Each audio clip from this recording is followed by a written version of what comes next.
một kẻ thù ác hàng loạt ẩn mình trong đám đông, vì lý do vô cùng cực đoan và ích kỷ. Sau khi tiếp tục gây ra vụ án nghiêm trọng đã nghênh ngang rời đi, cô gái tưởng chừng như chắc chắn không thể qua khỏi dưới bàn tay độc ác của hắn, lại chiến thắng tử thần để trở về từ cõi chết, đòi lại công lý cho bản thân và người mẹ của mình. Đó là câu chuyện về kẻ thù ác có hình xăm giọt lệ Jack Harold Jones. Vào năm 1995, tại bang Arkansas, Mỹ, ở một thị trấn nhỏ có tên là Bon Knob, gia đình họ Phillips đang sinh sống tại đây. Đây là một gia đình 5 người hạnh phúc, gồm người cha James, người mẹ Mary cùng 3 đứa con hoạt bát, đáng yêu. Chị cả lớn tuổi nhất là Dala, khi đó 17 tuổi. Cậu con thứ hai là Jesse 15 tuổi, thành viên nhỏ tuổi nhất và cũng là người nhận được sự yêu thương nhất từ cả nhà, là cô con gái 11 tuổi Lacey. Vào tháng 6 năm 1995, cô con gái út Lacey liên tục kêu đau răng suốt mấy ngày. Người mẹ Mary đã đặt lịch hẹn vào sau giờ làm việc, ngày 6 tháng 6, để đưa cô bé đến nha sĩ kiểm tra. Vì người cha James thời gian gần đây, do nguyên nhân công việc, nên đều đi công tác ở một thành phố khác. Do đó, chị cả Dala đã gánh vác trách nhiệm đưa đón em gái ở giữa các chặng. Sau khi tan học ở trường cấp 3, cô ấy đã đến trường tiểu học gần đó để đón em gái Lacey, sau đó đưa cô bé đến nơi làm việc của người mẹ, là một văn phòng thuế tại địa phương. Sau khi trở về nhà, Dala giám sát em trai hoàn thành bài tập về nhà, rồi bắt đầu đợi mẹ và em gái trở về. Nhưng khi trời cứ thế tối dần rồi chuyển hẳn sang đêm muộn, hai chị em bắt đầu nhận ra có điều bất thường, bởi vì cho dù tình trạng răng của em gái có tồi tệ đến đâu, thì việc kiểm tra và điều trị ban đầu lúc này cũng đã phải kết thúc từ lâu để cùng mẹ trở về nhà. Hơn nữa, người mẹ dịu dàng và đầy lòng thương yêu ấy không thể để hai chị em ở nhà lỡ bữa tối và phải chịu đói, mà lại không gọi một cuộc điện thoại nào về để sắp xếp. Dala đã cố gắng gọi điện đến phòng khám nha khoa, nhưng nơi đó đã hết giờ làm việc, không có ai bắt máy. Gọi điện đến nơi làm việc của mẹ cũng tương tự, khi chuông reo một hồi rồi chuyển sang hộp thư thoại. Trong sự lo lắng và chờ đợi đến nửa đêm, Dala đã liên lạc được với người cha James đang đi công tác. Sau khi nghe con gái phản ánh về tình hình, James không dám chậm trễ thêm chút nào, lập tức gọi điện thoại báo án cho lực lượng chức năng. Và khi phía cơ quan chức năng cuối cùng cũng sắp xếp nhân sự, di chuyển đến nơi làm việc của Mary để tiến hành kiểm tra, lúc này đã là 3 giờ sáng ngày hôm sau. Sau khi đến nơi, điều đầu tiên viên cảnh sát chú ý tới chính là đèn trong nhà đều đã tắt, một chiếc xe bán tải đang đỗ trước cửa. Sau khi đối chiếu biển số xe trong cơ sở dữ liệu, xác định đây chính là xe của Mary, người đang mất liên lạc. Điều này cũng chứng minh cô ấy và con gái sau khi tan làm có thể hoàn toàn chưa từng rời khỏi nơi này, nhưng trong nhà dường như lại không có người. Điều này có chút bất thường. Viên cảnh sát đi đến cửa trước, thử gõ cửa vài cái, phát hiện cửa chỉ khép hờ. Vì vậy, anh ấy cẩn thận bước vào trong. Ngay lập tức, một mùi tanh đặc trưng của huyết khí xộc thẳng vào mũi. Viên cảnh sát lập tức cảnh giác rút súng công vụ ra. Nhờ ánh sáng của đèn pin, anh ấy phát hiện trên sàn nhà, ở giữa phòng, một người phụ nữ đang nằm gục giữa vết đỏ lớn. Sau khi xác định không có người trốn trong các góc khuất của ngôi nhà, viên cảnh sát nhanh chóng đi đến bên cạnh người phụ nữ đang nằm trên đất. Dựa vào kiểu tóc và trang phục, gần như ngay lập tức anh ấy đã xác định được người trước mắt chính là nữ chủ nhà của gia đình Philip, cô Mary. Có thể thấy hai tay của cô ấy bị trói chặt ra sau lưng bằng một sợi dây điện. Vùng đầu của cô ấy có những vết thương do bị vật nặng liên tiếp đánh vào. Trên cổ còn có một vết hằn đáng sợ do bị siết. Sau khi kiểm tra hơi thở và mạch đập, viên cảnh sát thất vọng nhận ra cô Mary đã qua đời từ lâu. Trong khi đó, cô bé 11 tuổi Lacey vẫn chưa rõ tung tích. Sau khi nhận được tin tức này, lực lượng cảnh sát lập tức tăng cường thêm nhân lực đến bảo vệ hiện trường, đồng thời tiến hành điều tra thu thập chứng cứ. Một người trong số họ cầm theo máy ảnh bước vào nhà, bắt đầu chụp ảnh ghi lại chi tiết hiện trường. Sau khi chụp vài bức ảnh, viên cảnh sát này nhờ vào ánh đèn flash đã chú ý thấy trong nhà có một vệt huyết kéo dài do bị kéo lê, kéo dài suốt đến một góc khuất không dễ nhìn thấy, ngay trước cánh cửa dẫn vào nhà vệ sinh. Nhìn cánh cửa đang đóng chặt, trong lòng viên cảnh sát có chút do dự. Kẻ thù ác liệu có đang trốn ở bên trong hay không? Nhưng sự tò mò đã giúp anh gạt bỏ những lo ngại này. Giơ tay đẩy cánh cửa ra, và rồi anh ấy đã bị chấn động bởi cảnh tượng trước mắt.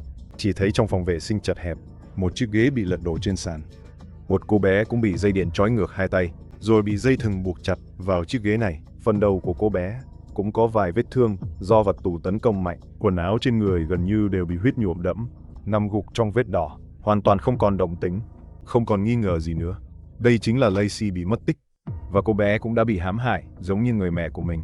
Viên cảnh sát nén đau thương, bắt đầu gọi các đồng nghiệp bên ngoài, thông báo mình đã tìm thấy cơ thể của cô bé, cần pháp y đến để tiến hành thu thập chứng cứ thêm. Sau đó anh ấy cầm máy ảnh lên, bắt đầu chụp ảnh ghi nhận về cô bé. theo tiếng tách tách của màn chập. Đèn flash cũng liên tục lóe sáng. Nhưng ngay giây tiếp theo, viên cảnh sát này hoảng hốt đến mức suýt chút nữa đã làm rơi máy ảnh. Bởi vì anh ấy nhìn thấy cô bé với cơ thể gần như toàn là huyết đã quay đầu lại, nhìn mình bằng đôi mắt to ngây thơ. Sau đó dùng giọng nói rất yếu ớt nhưng lịch sự hỏi, chú có thể cởi trói giúp cháu không? Hóa ra vào hơn 4 giờ chiều ngày hôm đó, Mary kết thúc công việc trong tay, đang chuẩn bị dẫn theo con gái Lacey rời khỏi văn phòng để đến cuộc hẹn với nha sĩ. Một người đàn ông bất ngờ đẩy cửa bước vào, nhìn thấy sắc mặt đối phương không thiện chí, lại có vẻ hung hăng dữ tợn. Hai mẹ con theo bản năng đều lùi lại phía sau bàn làm việc. Mary dùng giọng điệu cố gắng bình tĩnh nói với người vừa đến, thời gian làm việc hôm nay của họ đã kết thúc. Nếu đối phương có công việc gì về phương diện thuế vụ, có thể ngày mai quay lại. Nhưng đối phương lại cười dữ tợn rồi rút ra một khẩu súng và một cuộn dây điện, tuyên bố hắn ta chẳng cần làm công việc gì cả. Đây là một vụ cướp. Đối mặt với họng súng đen ngòm, Mary theo bản năng che chở con gái ở phía sau đó muốn đẩy người đàn ông đang chặn cửa ra, để con gái lao ra cửa lớn bỏ chạy. Nhưng người ở thế yếu tuyệt đối như cô ấy nhanh chóng đã bị xô ngã xuống đất, rồi bị dây điện trói ngược hai tay. Sau đó gã đàn ông hung ác quay đầu lại, lên giọng ra lệnh cho cô bé Lacey 11 tuổi đi vào nhà vệ sinh. Sau khi cô bé đi vào, người đàn ông lấy một chiếc ghế và đi theo vào trong. Sau đó gã dùng dây điện trói ngược hai tay của Lacey vào lưng ghế. Cô bé sợ hãi rơi nước mắt nhưng vẫn vô cùng lo lắng cho sự an nguy của mẹ, không ngừng nói với kẻ thù ác trước mặt, xin chú, đừng hãm hại mẹ cháu. Nào ngờ người đàn ông độc ác đáp lại, được thôi, ta không hãm hại mẹ cháu, vậy thì hãm hại cháu vậy. Sau đó giơ bắn súng nhắm thẳng vào đầu cô bé nện xuống. Sau vài cú đánh hiểm hóc, vết đỏ bắn tung tóe nhuộm thấm từng góc trong phòng tắm. Rồi mắt Lacey tối sầm lại, ngã xuống đất cùng chiếc ghế và mất đi ý thức. Nhưng không lâu sau đó, cô bé lại tỉnh lại một lần nữa, nhìn phòng vệ sinh loang lổ vết huyết của chính mình. Trong cơn hoảng loạn, cô bé theo bản năng gọi lớn tiếng tìm mẹ. Sau đó cửa phòng vệ sinh được đẩy ra. Khoảnh khắc đó Lacey cảm thấy vô cùng vui mừng. Mẹ đã an toàn rồi, mẹ sẽ đến cứu mình ngay thôi. Thế nhưng người bước vào cửa lại là người đàn ông hung ác dữ tợn kia. Nỗi sợ hãi tột cùng khiến tim của Lacey như ngừng đập.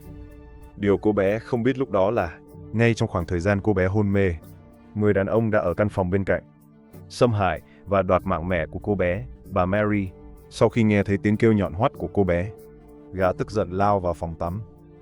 Vì sợ tiếng kêu cứu của cô bé sẽ thu hút sự chú ý của những người xung quanh, người đàn ông không chút do dự đưa tay hướng về phía cổ của Lacey, bóp mạnh xuống. Cô bé vốn đã mất huyết nhiều và vô cùng yếu ớt, chỉ một lát sau đã không còn tiếng động gì, nghĩ rằng cô bé chắc chắn đã ra đi.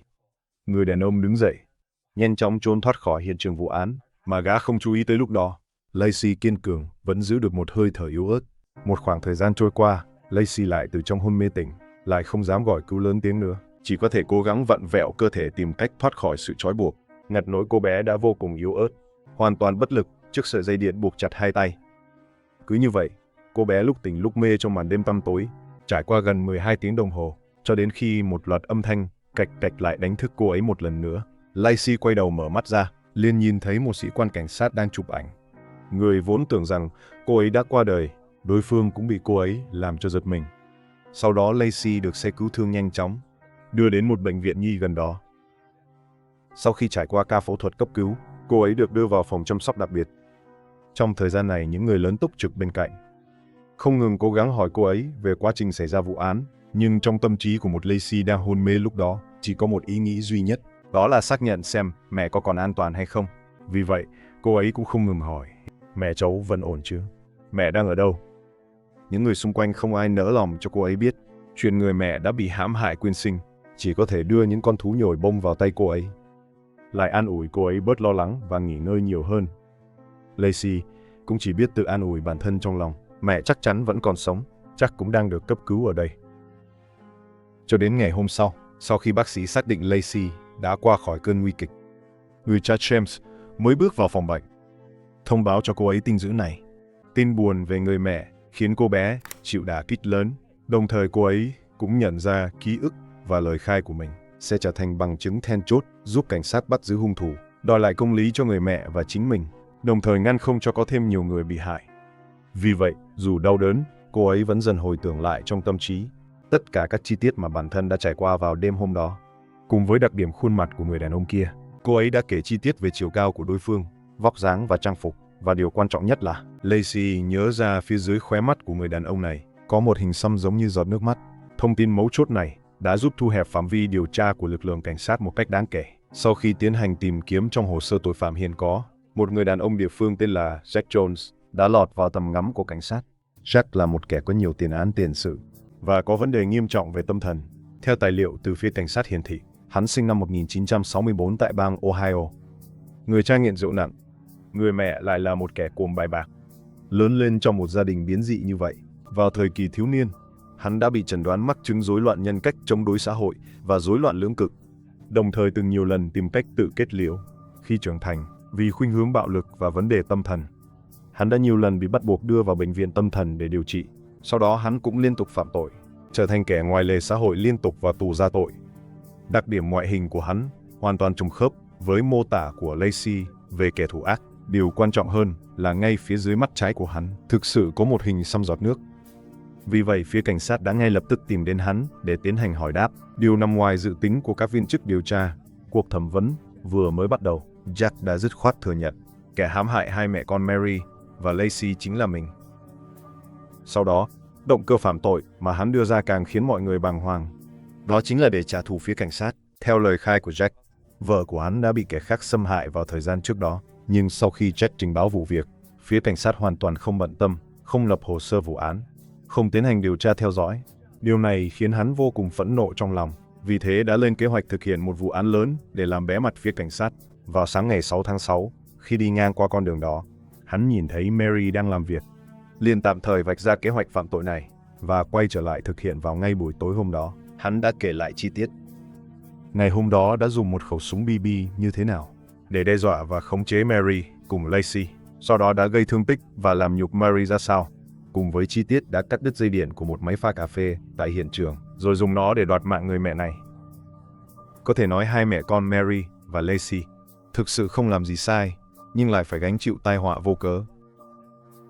Tuy nhiên, đối với động cơ gây án do Jack kể lại, phía cảnh sát cũng không chấp nhận, vì việc người vợ bị xâm hại tình dục như lời hắn nói, hoàn toàn không có bất kỳ bằng chứng nào chứng minh từng thực sự xảy ra.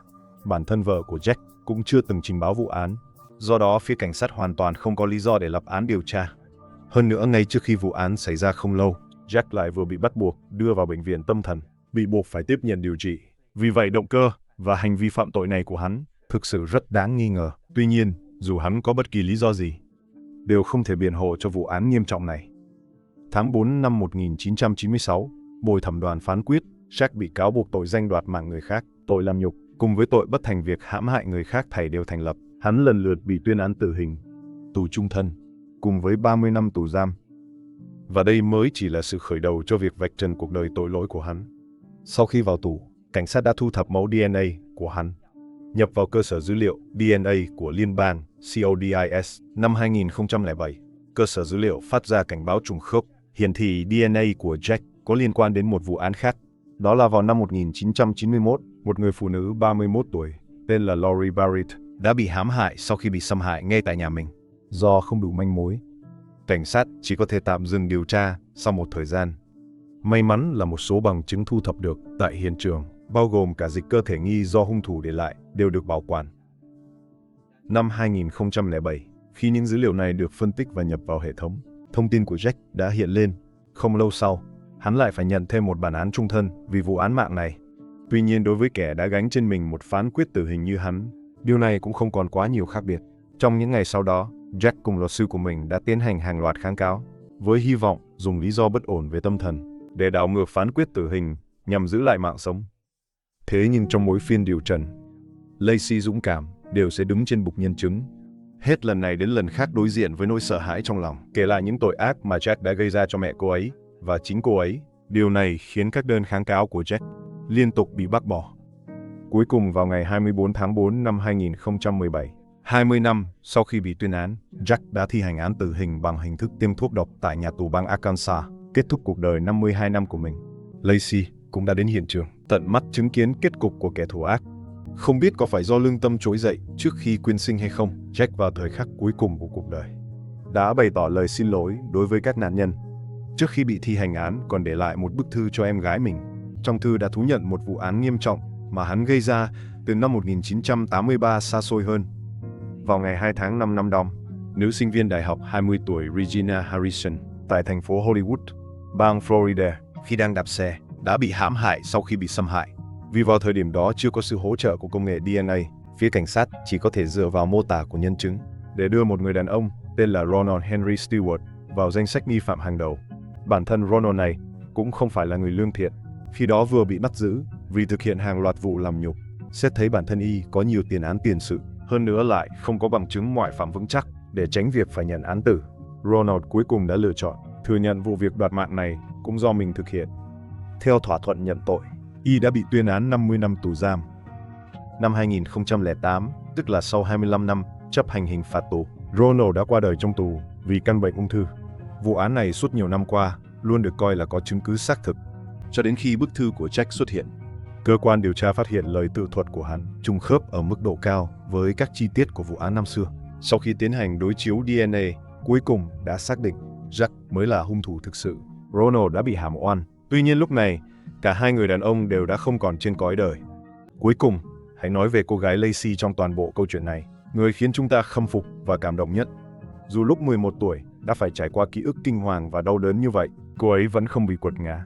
Sau khi trưởng thành, cô ấy đã xây dựng một gia đình hạnh phúc cho riêng mình và cũng trở thành một người mẹ kiên cường, giàu lòng nhân ái.